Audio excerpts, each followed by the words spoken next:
नमस्कार, मैं हूं आपके साथ चांदनी धवन। आप देख रहे हैं खबर। सीएम योगी यूपी की कानून व्यवस्था को लेकर बड़ी बैठक करेंगे। सीएम योगी फील्ड के अफसरों के साथ रात 9:30 बजे वीडियो कॉन्फ्रेंसिंग के जरिए बैठक करेंगे। इस बैठक में ACS home Avanish Awasthi, DGP के साथ साथ IG, ADG, SSP, SP, police commissioner बैठक में मौजूद रहेंगे। ये बड़ी खबर इस वक्त की है।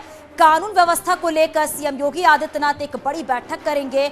इस बैठक के दौरान आपको बता दें कि जहांगीरपुरी हिंसा को लेकर भी बातचीत होगी। हमारी सहयोगी अनामिका हमारे साथ जुड़ गई हैं। अनामिका, जहांगीर हिंसा के बाद एक बड़ी बैठक कानून व्यवस्था को लेकर।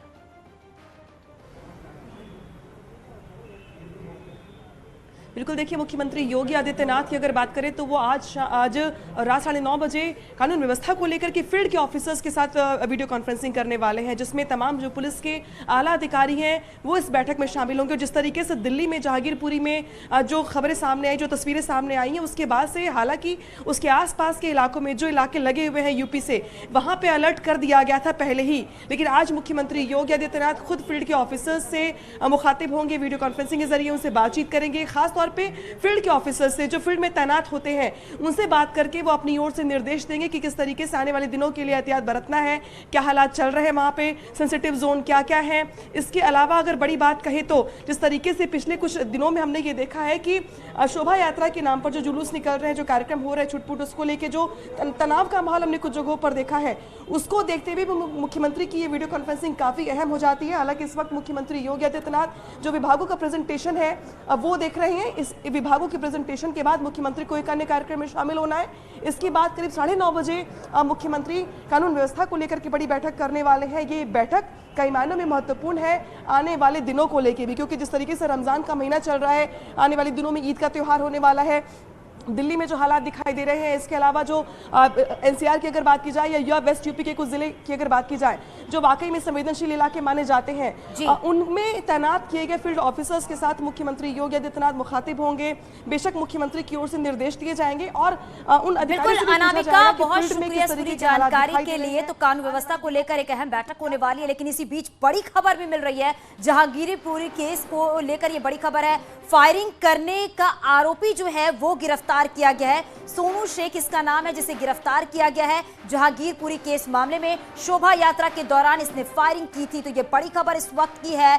आपको बता दें कि हनुमान जयंती के मौके पर जो शोभा यात्रा निकाली गई थी उसमें पथराव किया गया था और फायरिंग करने वाला जो आरोपी है उसका नाम सोनू शेख है, जिसे गिरफ्तार किया गया है क्योंकि इस पूरे मामले में जांच की जा रही है। शोभा यात्रा के दौरान ये फायरिंग की थी। ये वीडियो भी सामने आ चुका है। ये वीडियो आप देखिए, जो ये फायरिंग कर रहा है आरोपी, अब उसे गिरफ्तार कर लिया गया है। तो लगातार जिस तरीके से जहांगीरपुरी में हिंसा हुई है, उसके बाद यूपी के भी जिलों में भी अलर्ट जारी कर दिया गया है और इस पूरे मामले में जांच की जा रही है। कहा जा रहा है जो भी दोषी है उन्हें बख्शा नहीं जाएगा, कड़ी से कड़ी कार्रवाई की जाएगी। शंकर आनंद हमारे साथ फोन लाइन पर जुड़ गए हैं। शंकर, अगर बात करें तो इस पूरे मामले में जांच तो चली रही है, लेकिन आरोपी सोनू शेख जो है उसे भी गिरफ्तार कर लिया गया है। आगे क्या जानकारी? देखिए, जिस तरह से दिल्ली पुलिस इस मामले में तफ्तीश कर रही है, नॉर्थ वेस्ट की जिला पुलिस जो है इस मामले में बड़ी कार्रवाई को अंजाम देते हुए आरोपी को गिरफ्तार कर ली है और गिरफ्तार करने के बाद अब उससे आगे की पूछताछ की जा रही है। अगर इसी आरोपी की बात करें, सोनू की अगर बात करें, तो जिस तरह से कल जो है एक काफी जो एक वीडियो जो है वायरल हुआ था और वो वीडियो जहांगीरपुर इलाके का ही था, जहां पर इस घटनाक्रम को अंजाम दिया गया था, जहां पे तो उस जगह पे जिस तरह से ये वीडियो जो है वायरल हुआ था और उसके बाद इस मामले में उस आरोपी की तलाश की जा रही थी और उसके बाद इस आरोपी को आज जो है दिल्ली पुलिस की टीम ने आज गिरफ्तार कर लिया है। गिरफ्तार करने के बाद उससे बकायदा ये भी पूछताछ कर रही है कि जो उसका हथियार है, जो उस वक्त में फायरिंग करता हुआ दिख रहा है, वो हथियार कहाँ से लाया है और उसको देने वाला कौन है। इसके साथ साथ वो कौन कौन से लोग हैं जिसके पास उस वक्त में हथियार था, जिसने उस वक्त में फायरिंग की थी। तो इन तमाम मामलों पर विस्तार से तफ्तीश की जा रही है और आज देर शाम तक कुछ अन्य और भी आरोपियों की गिरफ्तारी संभव है। जिस तरह की आज इस मामले में थोड़ी देर पहले दिल्ली पुलिस कमिश्नर भी आज बकायदा इस मामले में बता रहे थे कि आज देर रात तक बिल्कुल शंकर, क्योंकि अभी और भी आरोपी है जिन्हें गिरफ्तार किया जाएगा, उसकी लगातार तलाश भी की जा रही है। बहुत शुक्रिया इस पूरी जानकारी के लिए शंकर। 100 दिनों की कार्य योजना को लेकर अल्पसंख्यक कल्याण विभाग का प्रेजेंटेशन चल रहा है। सीएम योगी आदित्यनाथ के सामने विभाग के मंत्री और अफसर प्रेजेंटेशन दे रहे हैं। सीएम योगी विभाग की तरफ से 100 दिनों के एक्शन प्लान देख रहे हैं। तो सीएम योगी अलग अलग विभाग का एक्शन प्लान देख रहे हैं, क्योंकि अब 100 दिनों के एक्शन प्लान पर जो प्रेजेंटेशन है वो देखा जा रहा है कि 100 दिन में काम को पूरा करना होगा।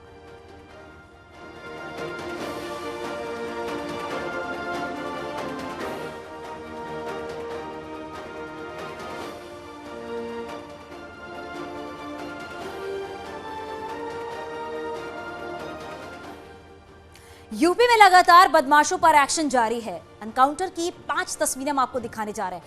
पहली तस्वीर फिरोजाबाद की है, जहां व्यापारी को गोली मारकर लूट करने वाला बदमाश एनकाउंटर में घायल हो गया। बुलंदशहर में वांटेड बदमाश लियाकत पुलिस की गोली से घायल हो गया।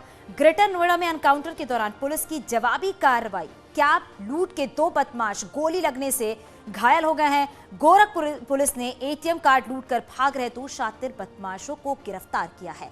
फतेहपुर जिले में एसटीएफ ने एनकाउंटर में 3 गांजा तस्करों को पकड़ा और 1 कंटेनर पकड़ा गया, जिसमें 87 किलो गांजा बरामद करते हुए 3 तस्करों को गिरफ्तार किया गया।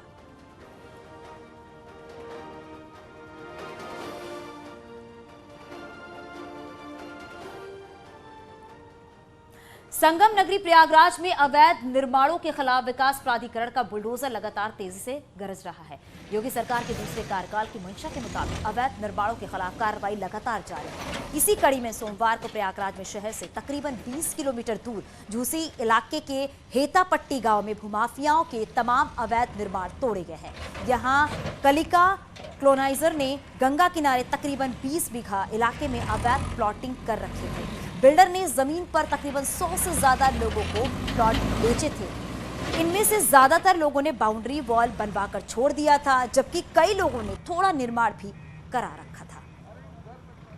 1000 बीघे से आसपास जो भी अवैध प्लॉटिंग हुई थी उसको प्राधिकरण द्वारा ध्वस्त किया गया है। इन लोगों को नोटिस दिया गया है। इन लोगों के विरुद्ध जो भी अवैध प्लॉटर हैं लीगल एक्शन लिया जा रहा है। और आम जनमानस से लगातार अपील भी की जा रही है कि ये लोग जो है जब भी अपना लैंड खरीदें तो देख लें कि जहाँ वो भूमि खरीद रहे हैं उसका लैंड यूज मास्टर प्लान में आवासी है कि नहीं है, उसका नक्शा जो है प्राधिकरण द्वारा पास किया गया है कि नहीं किया गया है, क्योंकि इसमें फिर बाद में बहुत सारी कठिनाइयाँ आती हैं। नक्शा पास कराने में दिक्कत आती है क्योंकि उसका लैंड यूज एग्रीकल्चर होता है। फिर वो लोग मकान बनाते हैं, वहाँ तमाम दिक्कतें आती हैं, रोड प्रॉपर नहीं रहती या जो भी जो बेसिक एमिनिटीज़ जो सुविधाएँ होती हैं वो प्रॉपर नहीं रहती हैं। इसी क्रम में प्राधिकरण द्वारा लगातार इन अवैध प्लाटरों के विरुद्ध कार्रवाई की जा रही है ताकि इस तरह की चीज़ों को रोका जा सके। प्रदेश में भूमाफियाओं और अपराधियों के खिलाफ कार्रवाई लगातार जारी है और ये एक्शन संगम नगरी प्रयागराज में भी लगातार देखने को मिल रहा है। पहले जहां बाहुबलियों और भूमाफियाओं के खिलाफ कार्रवाई की गई, वहीं अब जो छोटे प्रॉपर्टी डीलर हैं जिन्होंने अवैध रूप से कॉलोनियां काट रखी हैं और लोगों की गाढ़ी कमाई का पैसा उन्होंने ले रखा है, उनके खिलाफ भी अब कार्रवाई जारी है। और ये आज जो कार्रवाई हो रही है झूसी इलाके के हेतापट्टी में गंगा नदी के किनारे बिल्कुल है और यहाँ पर 20 बीघे और 10 बीघे में कुल मिलाकर 30 बीघे में करीब 150 प्लाट काटे गए हैं, जिन पर छोटी छोटी बाउंड्री वाल बना ली गई थी। पीडीए की टीम आज यहाँ पर संयुक्त सचिव अजय कुमार के नेतृत्व में पहुंची है। 3 जेसीबी मशीनें हैं और ये पूरी प्लाटिंग को यहाँ पर जमींदोज कर दिया गया है। इसकी ध्वस्तीकरण की कार्रवाई की गई है। बात अगर इसकी कीमत की करें तो करीब 7 करोड़ इसकी कीमत आंकी जा रही है, लेकिन पीडीए से इसका किसी तरह का लेआउट पास नहीं कराया गया था और इसकी वजह से ये बड़ी कार्रवाई यहाँ पर की गई है। पीडीए ने बाकायदे जो प्रॉपर्टी डीलर थे कालिका रियल्टी प्राइवेट लिमिटेड और इसके साथ ही साथ 10 बीघे में जिन्होंने की थी चंद्रभान और इमरान ने उनको नोटिस जारी की थी और विधिक कार्रवाई करते हुए आज यहाँ पर जो ध्वस्तीकरण की कार्रवाई की गई है, पीडीए के अधिकारियों का दावा है कि लगातार जो कार्रवाई की जा रही है वो तमाम उन लोगों पर कार्रवाई की जा रही है जो गलत तरीके से अवैध रूप से प्लाटिंग करते थे या कार्रवाई उनके ऊपर की जा रही है और ये कार्रवाई आगे भी इसी तरह जारी रहेगी। कैमरा पर्सन संजीव मिश्रा के साथ सर्वेश दुबे, न्यूज़ 18 प्रयागराज। जौनपुर में नगर की नवाब यूसुफ रोड पर प्रशासन का बुलडोजर चला है। प्रशासन ने बुलडोजर से अवैध दुकानों को ध्वस्त किया है।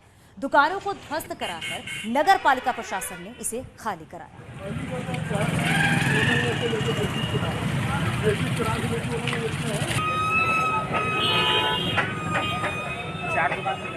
सर ये विकास का कार्य है, चौड़ीकरण हो रहा है। बाबा जी ने जो यूपी ने चौड़ीकरण और विकास का कार्य किया, हमारा पूर्ण समर्थन है और पूर्ण समर्थन। हमको कोई आपत्ति नहीं है, प्रशासन से कुछ शिकवा है न बाबा जी कार्य से, बल्कि उनका स्वागत है। किसी समुदाय विशेष को टारगेट करके आपका ऐसा मकान गिराने का कार्य किया गया? नहीं, बाबा जी जो कार्य कर रहे हैं वो बड़ा अच्छा कार्य कर रहे हैं, सुचारू कार्य कर रहे हैं। सबके साथ सबका विकास जो उनका नारा है उस पर पूरा अमल हो रहा। हम उनके इस कार से भले ही मेरा नुकसान किया है, मैं बहुत खुश हूँ क्योंकि चौड़ीकरण हो रहा है, विकास हो रहा है, मैं इसको समर्थन करता हूँ। मऊ में तालाब की जमीन पर अवैध रूप से किए गए अतिक्रमण पर बुलडोजर चला है। अतिक्रमण हटाने पहुंचे तहसीलदार से माफियाओं ने बहस की और तोड़े जाने का विरोध भी किया है। पुलिस ने 3 लोगों को हिरासत में लिया।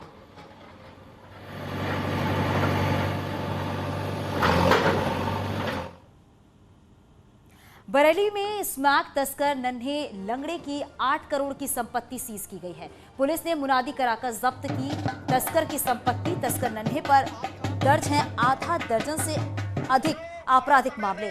फतेहगंज पश्चिमी थाना पुलिस ने फ्रीज की संपत्ति। इनके बारे में कोई भी जानकारी है तो थाने के सीओजी मोबाइल नंबर 9454403103 पर तत्काल सूचित करें। हाथ कहां से बोलते हैं।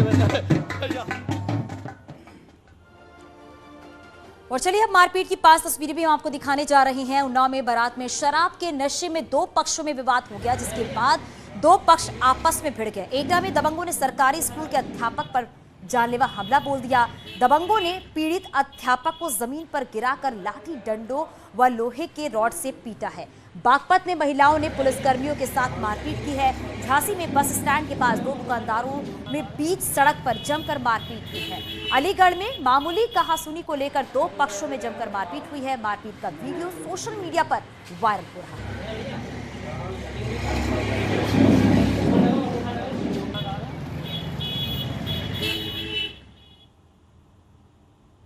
बागपत में मुजरिमों को पकड़ने गई पुलिस टीम के साथ महिलाओं ने मारपीट और बदसलूकी की है। इन महिलाओं ने मारपीट करते हुए आरोपी को पुलिस से छुड़ा लिया। बाद में जब पुलिस फोर्स पहुंची तो 2 महिलाओं को हिरासत में लिया गया। शहर कोतवाली क्षेत्र के कस्बे की घटना है। तो आसपास की होंगी, पहचान लोगे ना। बरेली में एक बार फिर एसपी नेता की गुंडई देखने को मिली है। आरोप के मुताबिक थाना बरादरी क्षेत्र के साई मंदिर में एसपी नेता अपने साथियों के साथ मिलकर मंदिर में दर्शन करने आए 2 श्रद्धालुओं को लात घूंसों से जमकर पीटा। एसपी नेता समर्थ मिश्रा की गुंडई सीसीटीवी कैमरे में रिकॉर्ड हुई है।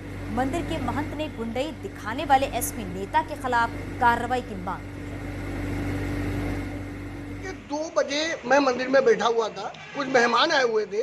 अनायास 2 बच्चे हमारे मंदिर में आते हैं और वो यहाँ बैठ जाते हैं। इतने मर पीछे से सपा के एक नेता हैं समर्थ मिश्रा, उनके साथ उनकी गाड़ी में और मोटरसाइकिलों से 1-1.5 दर्जन लोग आते हैं और उन बच्चों को आके मारना शुरू कर देते हैं।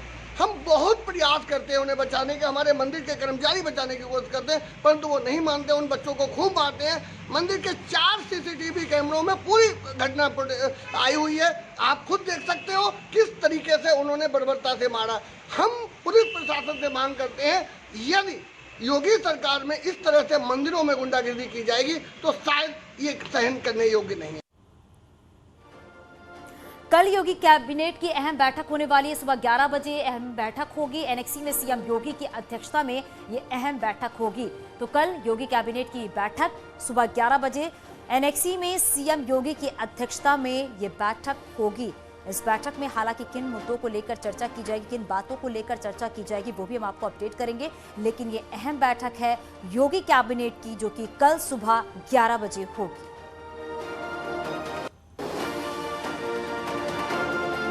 तो एनेक्सी में सीएम की अध्यक्षता में ये अहम बैठक होगी और इस बैठक के दौरान तमाम जो मुद्दे हैं उनको लेकर बातचीत भी की जाएगी। हालांकि कौन से वो मुद्दे होंगे, कौन सी बातचीत होगी इस बैठक के दौरान, वो भी अपडेट करेंगे आपको।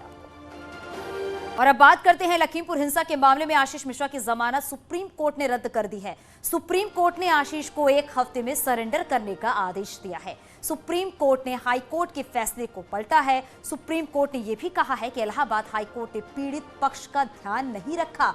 सुप्रीम कोर्ट ने कहा है कि हाई कोर्ट ने अपने न्याय क्षेत्र का अतिक्रमण किया है।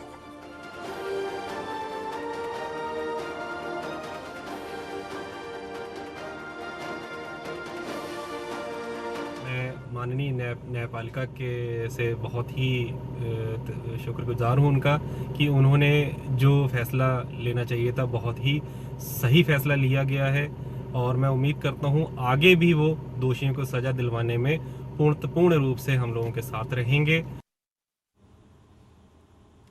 मेरठ में हॉरर किलिंग की वारदात से सनसनी फैल गई है। प्रेम विवाह से नाराज भाइयों ने प्रेमी की गोली मारकर हत्या कर दी। मेरठ में हॉरर किलिंग की वारदात सामने आई है। यहां बहन के प्रेम विवाह से नाराज भाइयों ने घर में घुसकर बहनोई की गोली मारकर हत्या कर दी। इतना ही नहीं, अपनी बहन का गला भी रेत डाला। महिला को गंभीर हालत में अस्पताल में भर्ती करवाया गया। वहीं पुलिस ने जानकारी मिलने के बाद आरोपी भाई को गिरफ्तार कर लिया, जिसकी निशानदेही पर आलाए कत्ल भी बरामद कर लिया गया। थाना क्षेत्र सरधना के गढ़ी खटकान मोहल्ले में एक 25 वर्षीय युवक जिसका नाम जैकी और पटवारी है, उसकी हत्या की गई है। इसमें जो मृतक है इसने कुछ समय पहले परिवार एक लव मैरिज किया था, तो जो लड़की हैं उसके जो भाई हैं उनके द्वारा ये घटना कारित की गई है। जो अभियुक्त है उसकी गिरफ्तारी कर ली गई है, असला बरामद कर लिया गया है। अभियुक्त को तहरीर के आधार पर भी मुकदमा पंजीकृत कर जेल भेजा जाएगा। अग्रिम मैदानी कार्रवाई की जा रही है।